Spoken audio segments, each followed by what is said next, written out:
Hey, what is up, everybody? Welcome back to the shop.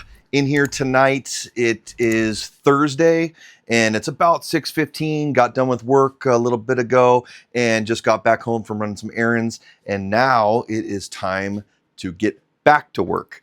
So, got a few wasteboards to run tonight. I want to try to take care of that, like get that going like right now before it gets too late. I don't want to make a bunch of noise for the neighbors, even though the CNC is fairly quiet with the garage door shut and the spindle and everything. It still makes some noise, so I want to get that going now. And I've got to sand some boxes. I've got another order of 20 boxes like I was making last time. Those are delivered, and now I have another round that I'll show you here in a moment. They're in a different stage, so I'll show you how I kind of take care of those. And just got a couple of things to put away. Probably got like maybe 3 hours in here tonight. I've got to also run a couple tumblers that are due tomorrow too for some sports gift, something like that. So I got to get those done. So come along with me. Let's get this taken care of.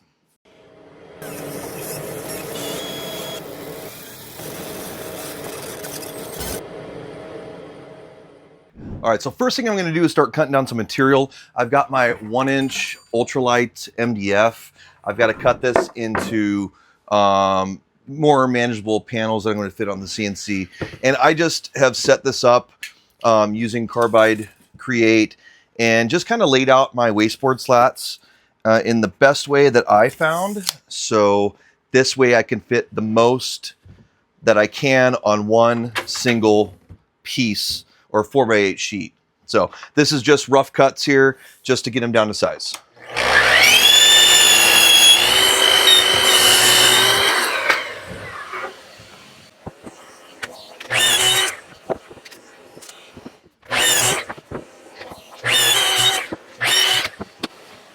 All right, let's go load these on the CNC. All right, we're ready to roll. Just going with the standard essential clamps on this. One of my favorites. They put downward pressure down on the boards and just, you know, these things just don't go anywhere. I can rest assured that my projects are not going to move. They're not great for every situation. Sometimes you want sideways pressure, and sometimes you just got to get the clamps out of the way so they don't interfere with anything. But in most cases, I really prefer using these hold down clamps to press down. I just think they hold everything excellent. Next thing I'm going to do is I'm going to set my 0 point. I haven't run this job for a couple days, so my 0 is set somewhere else. So I'm going to put it on the bottom left corner of my MDF here. And this is going to be really easy. I have these dogs here to reference my X, and I have this tool caddy here on the left side, which references the Y direction. So X and Y are both covered. All I got to do once I set the 0 one time is just reference each new piece up against this fence here that I've created, and I don't need to do this anymore. So I'm just going to do it one more. I'm just going to do it one time here.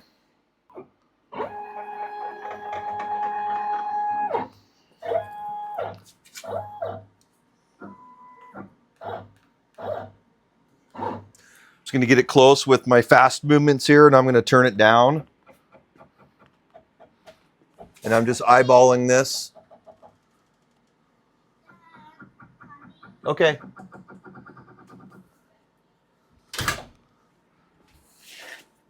And this is where having the little wireless keyboard really comes in handy. So I can sight down my line here, my X and Y, and get them pretty perfect. Perfect enough for what I need on this, because again, I like to cut, my shapes are inside of this rectangle.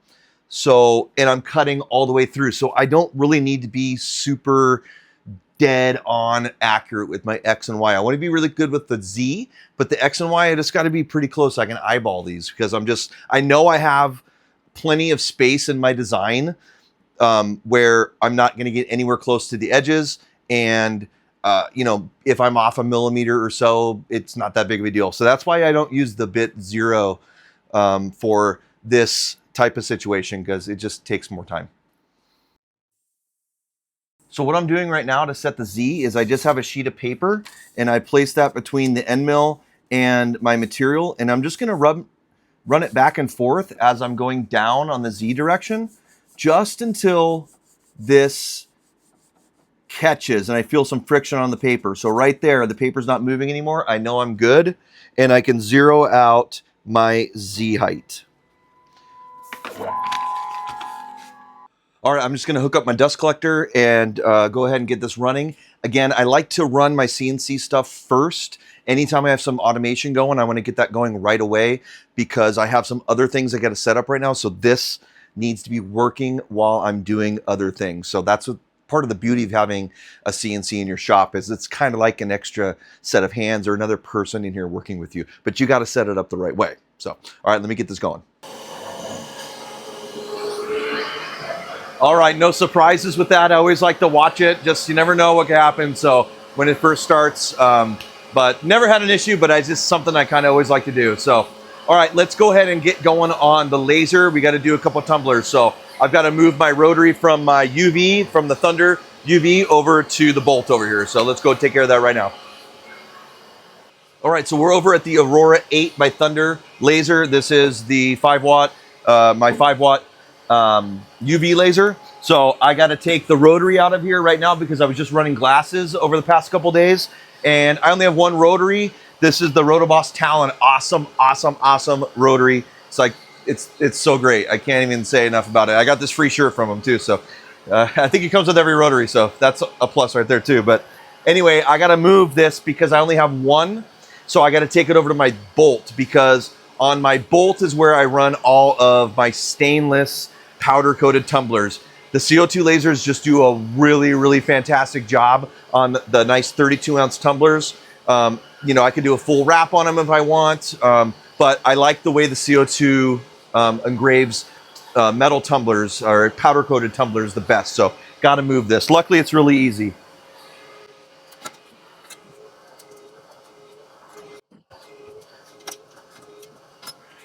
So the Rotoboss Talon works on both.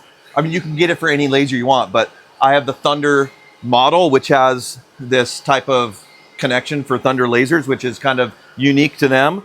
But this rotary will work on both machines. And the cool thing about it is they take different mounts. So I'm just unscrewing this from the Galvo mount right here, and I'm going to leave this mount here. I'm going to leave this mount in here like this, and I've got a couple screws in this work bed, so I know where to positively stop this mount if I ever take it out. But this way I can take this and move it from machine to machine very easily with very little setup, having, if I want to come back to the back to the Aurora UV to do glass in the future. So pretty nice little feature. All right, let's go ahead and finish installing this on the bolt. All right, so here is the mount for the rotary that I use for the bolt. And it's got this like wide base on it. So the rotary is gonna go here like this. But what I'm gonna do first, as you can see, this part just,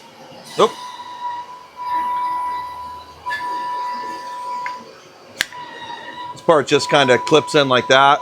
And I got to put a couple screws in it.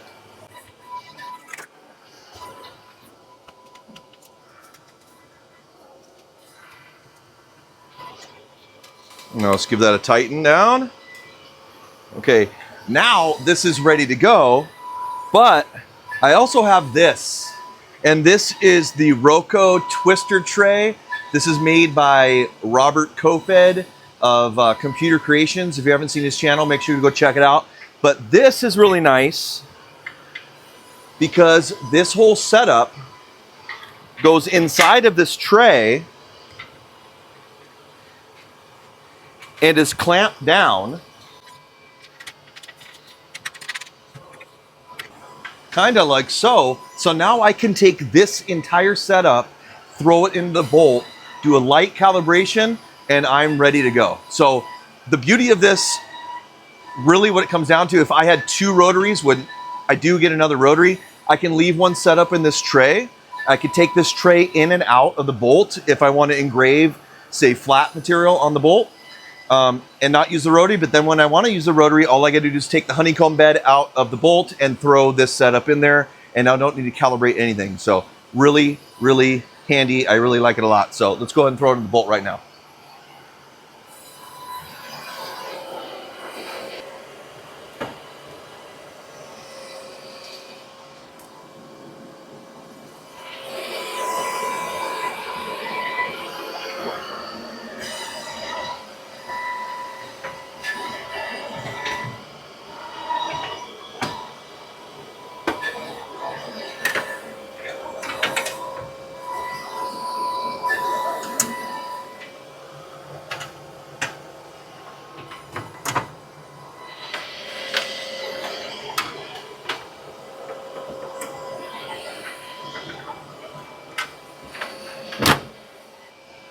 All right, so we got the rotary all set up in the bolt here. I've got just 2 tumblers to make, so I'm gonna go ahead and get these in there and aligned. Hey, let me know if you wanna know more about the rotary or how I do it on the bolt. I'm thinking about making a video about that, kind of set up, more about this tray, more about the Talon Pro, or excuse me, I don't have the Pro, more about the Talon chuck rotary. You know, just kind of how I switch them back and forth, or how I set up the bolt. It's really, really easy. I'm very surprised how easy it is to get this all set up.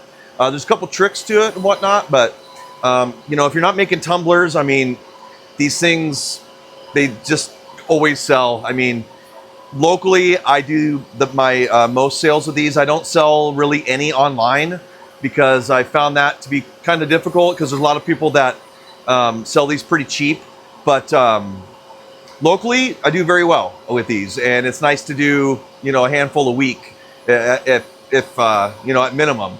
So they're always good. If you're not doing tumblers, get on them. Okay, one thing I do want to say about doing tumblers and rotary work, one thing that I do is that I always like to test my design on my actual cut before I start running a production run. So here's my Lightburn file.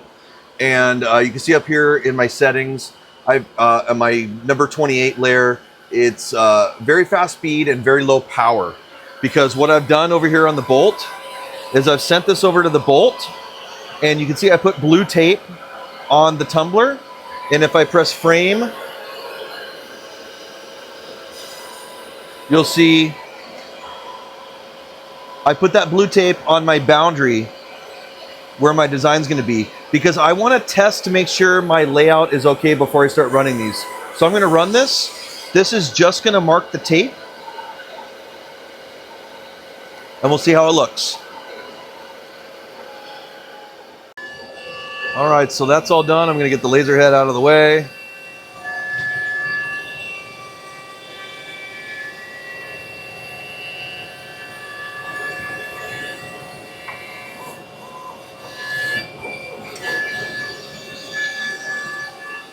All right, so let's see how this came out. We've got 2025 on one side, Coach and the logo on the other. Looks pretty good. You know, sometimes if you're doing a circle or a sphere on a round cylinder, like a cup like this, the circle can look almost like egg-shaped. It's kind of an optical illusion. So I really, besides, you know, making sure that my layout's good, like my sizing, and I want to make sure the 2025 is like centered with my front ball here. But besides that, I want to make sure that this circle is actually a circle and it doesn't look all weird, because one thing you can do is adjust your actual image, make it a little bit wider or taller, depending on how you have the job oriented. And that will actually make that optical illusion go away. And again, if anyone's interested in seeing more about tumblers, I can go into a lot more detail. But I at least wanted to show these couple tips here in this video, as far as putting the blue tape on and making sure that your, you know, file is doing what you want it to do. And also that tip about, you know, the circles and how they can sometimes look a little odd on cylinders. So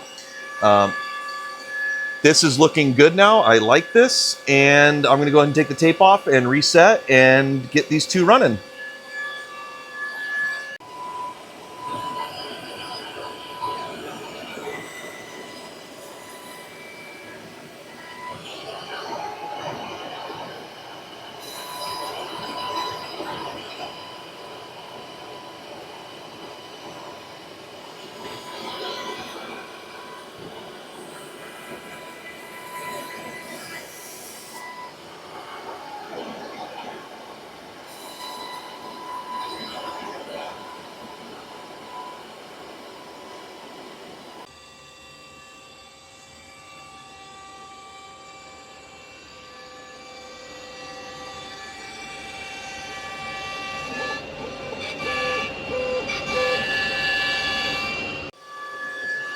All right, now we got kind of the automated stuff going.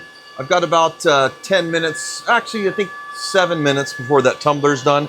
These are my wood wine crates that I make. This is like similar to the ones I was making last vlog. This is a separate order, but this shows you what I was cutting out on the CNC. We have our side pieces, our front and our back, and the bottom piece is 1/4 inch Baltic birch, but I cut that just using normal methods like on the table saw. I don't CNC that. So this box is assembled. I've pre-painted the inside with the black lacquer finish. And now what I gotta do is I'm gonna have to cut the center support here. There's a divider that goes in. And tonight I'm probably just gonna work on sanding all 4 of these sides and the bottom. So 5 sides, get those ready for paint. Tomorrow my wife will go ahead and spray all these with black lacquer. And over here are the lids, the start of the lids anyway. But basically, this is the start of the lid. It's just a nice sliding lid system. And of course, I'm going to be engraving on the front. These are not finished painted. I've got to do the final coats of black lacquer on them tomorrow, and then this will get masked and color filled, and a little hole will be cut out here on the laser so that you can open and close this. But that is the basics of those boxes. So I'm going to go ahead and get those sanded while I'm waiting here.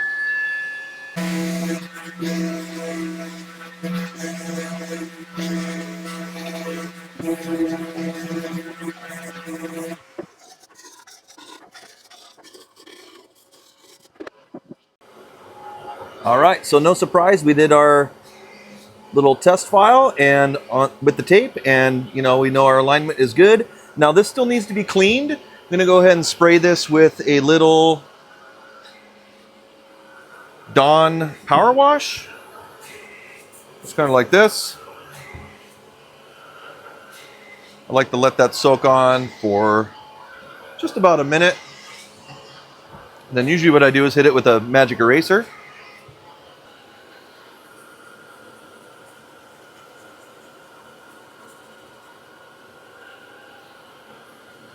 Then I'll just hit it with a microfiber. And boom, there we go. Looking pretty good. Do the same thing with the back.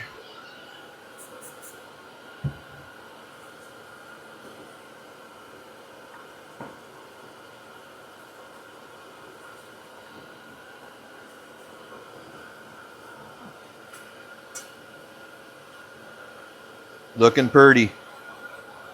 All right, let's go run the rest of them. All right, I think I'm gonna call it a night. It's about 8:40 right now. So I've been in here for a couple hours, took a little bit of a break to eat dinner, but got everything that I wanted to get done today done. So very happy about that. Over here behind me, I got all 20 of my wine crate boxes all sanded up so they're ready for paint tomorrow. And over here, got my tumblers all done, looking really nice.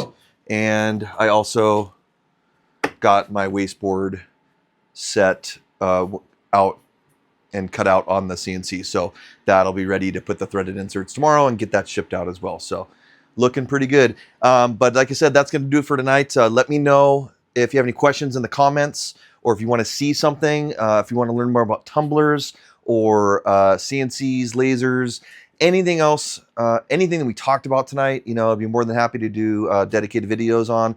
But, I'm having a lot of fun with this style of video. I think it's been a nice change of pace for me. And let me know down in the comments if you are liking it so far, because I'm trying to make it interesting and quick, but it's also kind of raw. And, that's kind of the beauty of it. Like just showing you what I do and then kind of what's on my mind. These ones aren't scripted or anything like that. I don't really have any idea. Like I didn't even have any idea I was going to make this video until I came out here. I'm like, well, I might as well, I'm going to be working out here. I might as well record a little bit. So it's been, like I said, it's been fun and hopefully it's helpful to you. So let me know if it is. All right. But Until next time, I think this weekend I'm going to have a new video coming out. I'm going to be working hard on another video about the Thunderbolt 32. I think that's going to be a good one. I've been writing it for the past couple of weeks, and it's basically going to be like a video on what are the benefits of buying a more industrial style laser rather than a budget style Chinese CO2 laser. So I'm going to compare and contrast those two styles of options, or those two options. So I think that should be pretty interesting. But until then, have a great night, have a great day if you're watching this during the daytime, and I will see you on the next one. Thanks for watching.